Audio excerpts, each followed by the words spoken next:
ಧಾರವಾಡ ಜನತೆಯನ್ನ ಬೆಚ್ಚಿ ಬೀಳಿಸಿದ ವೈದ್ಯನ ಹತ್ಯೆ ಜೊತೆಗೆ ಮಗುವಿನ ಮೇಲಿನ ಅಟ್ಯಾಕ್. ಅದು ವಿದ್ಯಾಕಾಶಿ ಎಂದು ಖ್ಯಾತಿಯನ್ನ ಪಡೆದಿರುವ ನಗರ. ಆ ನಗರದಲ್ಲಿ ಇಂತಹದ್ದೊಂದು ಘಟನೆ ನಡೆಯುತ್ತದೆ ಎಂದು ಯಾರೂ ಕೂಡ ಊಹೆಯನ್ನೇ ಮಾಡಿರಲಿಲ್ಲ. ಈ ಘಟನೆ ಸುದ್ದಿ ಹೊರಬರ್ತಾ ಇದ್ದಂತೆ ನಗರದ ಜನತೆ ಬೆಚ್ಚಿ ಬಿದ್ದಿದ್ದಾರೆ. ವೈದ್ಯ ಬಾರದ ಲೋಕಕ್ಕೆ ಹೋದ್ರೆ ಕರುಳಪಳ್ಳಿ ಏನು ತಿಳಿಯದ ಮಗು ಈಗ ಆಸ್ಪತ್ರೆಯಲ್ಲಿ ಜೀವನ್ಮರಣ ಹೋರಾಟ ಮಾಡ್ತಾ ಇದೆ. ಅರೆ ಏನಿದು ಕತೆ ಅಂತೀರಾ? ಇದರ ಕಂಪ್ಲೀಟ್ ವಿವರ ನೋಡಿದ್ರೆ ನೀವು ಕೂಡ ಒಂದು ಕ್ಷಣ ಬೆಚ್ಚಿ ಬೀಳ್ತೀರಾ. ವಿದ್ಯಾಕಾಶಿ ಧಾರವಾಡ ಜನತೆಯನ್ನ ಬೆಚ್ಚಿ ಬೀಳಿಸಿದ ವೈದ್ಯನ ಹತ್ಯೆ ಹಾಗೂ ಚಿಕ್ಕ ಮಗುವಿನ ಮೇಲಿನ ಅಟ್ಯಾಕ್. ಸ್ವತಃ ಪತಿಯನ್ನ ಮುಗಿಸಿ ಮಗುವಿನ ಮೇಲೆಯೂ ರಾಕ್ಷಸಿ ಕ್ರೌರ್ಯವನ್ನ ಮೆರೆದ ಮನೆಯ ದೀಪ ಹಚ್ಚಲು ಬಂದವಳು. ಸದ್ಯ ಡಾಕ್ಟರ್ ಪತ್ನಿಯನ್ನ ವಶಕ್ಕೆ ಪಡೆದುಕೊಂಡು ಧಾರವಾಡ ಪೊಲೀಸರಿಂದ ತೀವ್ರ ವಿಚಾರಣೆ. ಒಂದು ಕಡೆ ರಕ್ತದ ಮಡುವಿನಲ್ಲಿ ಬಿದ್ದು ಪ್ರಾಣ ಕಳೆದುಕೊಂಡ ಖಾಸಗಿ ಆಸ್ಪತ್ರೆಯ ವೈದ್ಯ, ಇನ್ನೊಂದು ಕಡೆ ತೀವ್ರ ರಕ್ತಸ್ರಾವದಿಂದ ಜೀವನ್ಮರಣ ಹೋರಾಟದಲ್ಲಿ ಮನೆಯ ರೂಮಿನಲ್ಲಿ ಬಿದ್ದ ಲೋಕದ ಜ್ಞಾನವನ್ನ ಅರಿಯದ ಮಗದೊಂದು ಕಡೆ ಮಗುವಿನ ಜೀವ ಇದೆ ಎಂದು ಮಗುವನ್ನ ಮಡಿಲಿನಲ್ಲಿ ಎತ್ತಿಕೊಂಡು ಬಂದು ಆಸ್ಪತ್ರೆಗೆ ದಾಖಲಿಸಲು ಮುಂದಾದ ಪೊಲೀಸ್ ಕಮಿಷನರ್.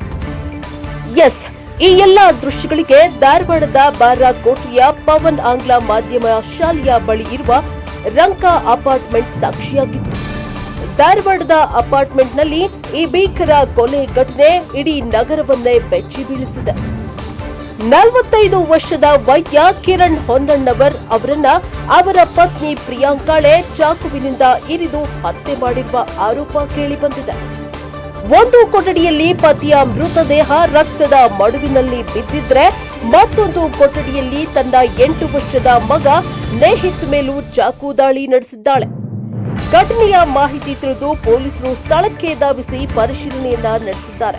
ತೀವ್ರ ರಕ್ತಸ್ರಾವದಿಂದ ಮಗು ಉಸಿರಾಟಕ್ಕಾಗಿ ಹೋರಾಡ್ತಾ ಇರುವುದನ್ನ ಗಮನಿಸಿದ ಹುಬ್ಬಳ್ಳಿ ಧಾರವಾಡ ಪೊಲೀಸ್ ಆಯುಕ್ತ ಎನ್ ಶಶಿಕುಮಾರ್ ಅವರು ಮಗುವನ್ನ ತಾವೇ ಎತ್ತಿಕೊಂಡು ಖಾಸಗಿ ಆಸ್ಪತ್ರೆಗೆ ದಾಖಲಿಸಿದ್ದಾರೆ.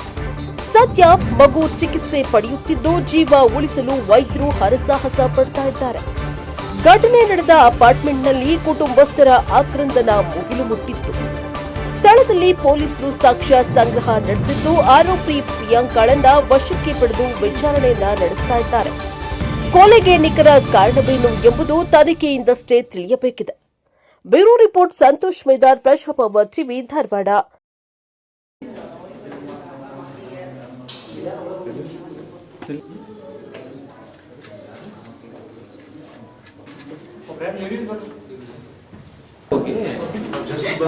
She was alive. You would have seen her like a doctor. What would you do when you see a body? You will find out no, whether it's alive or not.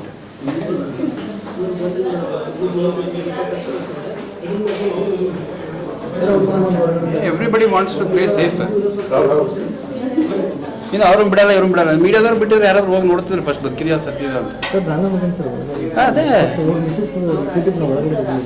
ವಾಟೆವರ್ ಆಯ್ತು. ಇವಾಗ ನೀವು ನೋಡೋದು ಇಲ್ಬಮ್ಮ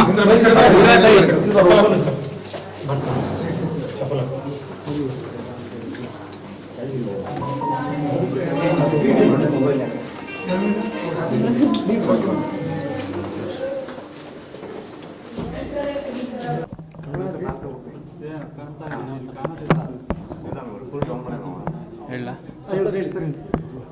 ಕಿರಣ್ ಹೊನ್ನಣ್ಣನವರಂತ ಇಲ್ಲಿ ಪವನ್ ಹೈಸ್ಕೂಲ್ ಎದುರಿಗೆ ಇರುವಂಥ ಒಂದು ಅಪಾರ್ಟ್ಮೆಂಟಲ್ಲಿ 6th ಫ್ಲೋರಲ್ಲಿ ಒಂದು ಮನೇಲಿ ವಾಸ ಮಾಡ್ತಾ ಇರ್ತಾರೆ. ಇವರು ಡಾಕ್ಟರ್ ಇದ್ದಾರೆ, ಅನೆಸ್ಥೆಟಿಸ್ಟು, ಇಲ್ಲೇ ಚಿರಾಯು ಹಾಸ್ಪಿಟ್ಲಲ್ಲಿ ವರ್ಕ್ ಮಾಡ್ತಾರೆ.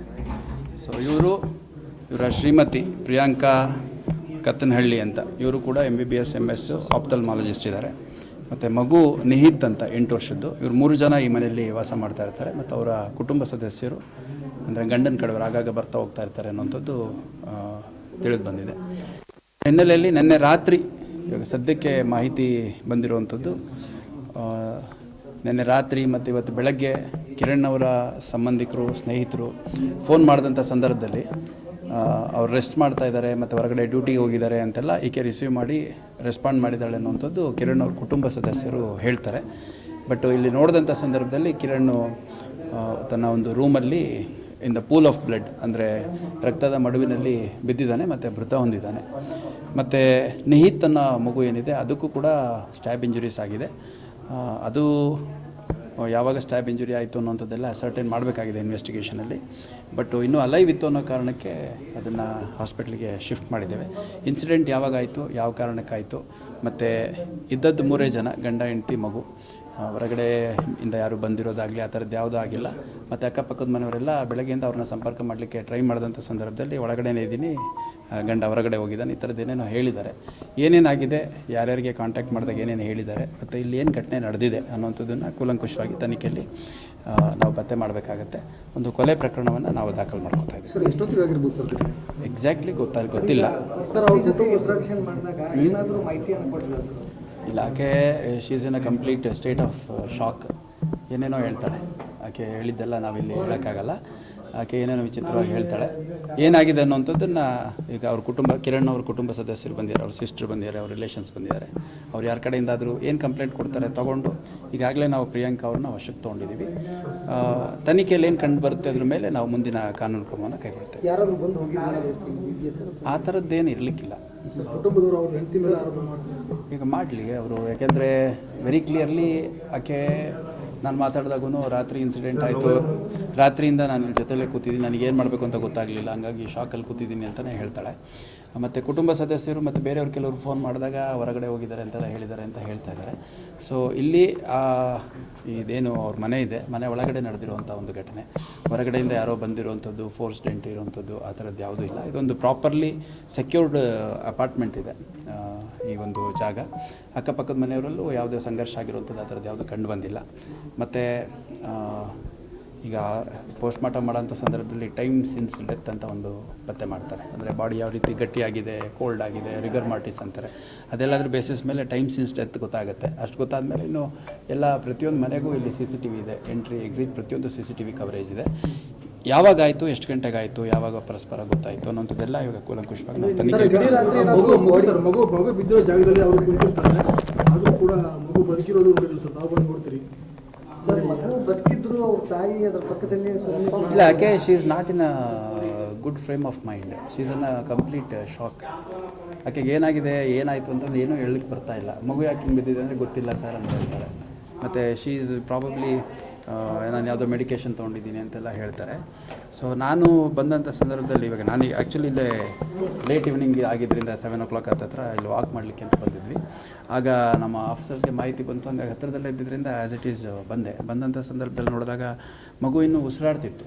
ಅಂದರೆ ಮಗು ಇದೆಯಲ್ಲ ಅಂತ ಸ್ವಲ್ಪ ಜನರಲಿ ಪೊಲೀಸ್ ಆಫೀಸರ್ಸ್ ಇರಲಿ ಅಥವಾ ಯಾರೇ ಇರಲಿ, ಈ ಥರದ್ದು ಇನ್ಸಿಡೆಂಟ್ ಆದಾಗ ಉಸಿರಾಡ್ತಿದೆಯಾ ಅಂತ ನೋಡ್ತಾರೆ. ನಮಗೇನು ಪಲ್ಸ್ ನೋಡೋದೆಲ್ಲ ಗೊತ್ತಾಗಂಗಿಲ್ಲ. ಉಸಿರಾಡ್ತಿದೆ ಅಂತಂದಾಗ ಅದು ಬ್ರೀತ್ ಮಾಡ್ತಾಯಿತ್ತು. ಸೊ ಹಂಗಾಗಿ ಇಮಿಡಿಯೇಟಾಗಿ ಅದನ್ನು ಹಾಸ್ಪಿಟ್ಲಿಗೆ ಶಿಫ್ಟ್ ಮಾಡಲಿಕ್ಕೆ ನಮ್ಮ ಆಫೀಸರ್ಸಿಗೆ ಕಳಿಸ್ಕೊಟ್ಟಿದ್ದೇವೆ. ಮತ್ತು ಮಗು ಆಟಿಸ್ಟಿಕ್ ಅಂತೇನೋ ಅಂತಾರಲ್ಲ, ಆ ಥರ ಸ್ವಲ್ಪ ಪ್ರಾಬ್ಲಮ್ ಇದೆ. ಮತ್ತು ಮಾತು ಕರೆಕ್ಟಾಗಿ ಬರ್ತಿರಲಿಲ್ಲ, ಮೆಂಟಲಿ ಕೂಡ ಸ್ವಲ್ಪ ರಿಟಾರ್ಡೆಡ್ ಇತ್ತು ಅನ್ನೋಂಥದ್ದು ಈಗಷ್ಟೇ ಸ್ವಲ್ಪ ಕೆಲವು ಮಾಹಿತಿ ತಿಳಿದಿದೆ. ಇದು ಸ್ವಲ್ಪ ಒಂದು ಕುಟುಂಬದ ಒಳಗಡೆ ಆಗಿರುವಂಥ ಒಂದು ಘಟನೆ ಅನ್ನುವಂಥದ್ದು ಹೇಳ್ತಾ ಇದ್ದಾರೆ ಕುಟುಂಬ, ಕಿರಣ್ ಅವರು ಮನೆಯವರು. ಏನು ಕಂಪ್ಲೇಂಟ್ ಕೊಡ್ತಾರೆ ಕೊಡಲಿ, ನಾವು ಕೂಲಂಕುಷ ಪತ್ತೆ ನೈಟೇ ಆಗಿರ್ಬೋದು ಸರ್. ಯಾಕಂದ್ರೆ ನೀವು ಹೇಳ್ತೀವಿ ನೈಟೆಲ್ಲ ಇದ್ರು, ಮೇಲ್ನೋಟಕ್ಕೆ ಹೆಂಗೆ ಕಾಣ್ತೀವಿ ಸರ್? ನೈಟ್ ಆಗಿದ್ದೆಲ್ಲ ಡೇ ಪೂರ್ತಿ ಬಾಡಿ ಜೊತೆ ಅಲ್ಲ, ಮೇಲ್ನೋಟಕ್ಕೆ ಹೇಳೋದು ತಪ್ಪಾಗುತ್ತೆ. ಬಟ್ ಒಂದಂತೂ ಸ್ಪಷ್ಟ, ಯಾಕೆಂದರೆ ಕುಟುಂಬ ಸದಸ್ಯರು, ಕಿರಣ್ ಅವ್ರ ಕುಟುಂಬ ಸದಸ್ಯರು, ಅವರಲ್ಲಿ ಭಾಳಷ್ಟು ಸಂಘರ್ಷಗಳಿತ್ತು, ಸಮಸ್ಯೆಗಳಿತ್ತು, ಅವರವರಲ್ಲೇ ಆಗಿದೆ. ಅವಳೇ ಕೊಲೆ ಮಾಡಿದ್ದಾಳೆ ಅಂತ ಆರೋಪಿಸ್ತಾ ಇದ್ದಾರೆ.